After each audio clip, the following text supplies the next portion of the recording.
ইরানের বিরুদ্ধে মার্কিন যুক্তরাষ্ট্র ও ইসরায়েলের যুদ্ধের জেরে নিরাপদ বিনিয়োগের মাধ্যম স্বর্ণের দিকে ঝুঁকছেন বিনিয়োগকারীরা। এতে স্পট গোল্ডের দাম 1% বেড়ে আউন্স প্রতি দাঁড়িয়েছে $5,377। সপ্তাহ ব্যবধানে বিশ্ববাজারে স্বর্ণের দাম 4.5% বেড়ে গেছে।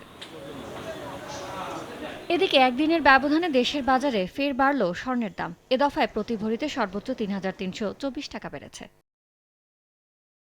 বাংলাদেশ জুয়েলার্স অ্যাসোসিয়েশন বাজুস জানায়, দেশের বাজারে প্রতি ভরি 22 ক্যারেটের স্বর্ণের দাম 2,77,428 টাকা হয়েছে। এদিকে 21 ক্যারেট 2,64,772 টাকা, 18 ক্যারেট 2,26,981 টাকা এবং সনাতন পদ্ধতির প্রতি ভরি স্বর্ণ 1,85,749 টাকায় বেচাকেনা হচ্ছে। চলতি মাসের 3 দিনে দাম বেড়েছে 8,748 টাকা। ইয়ানুর শিফাত, সময় সংবাদ।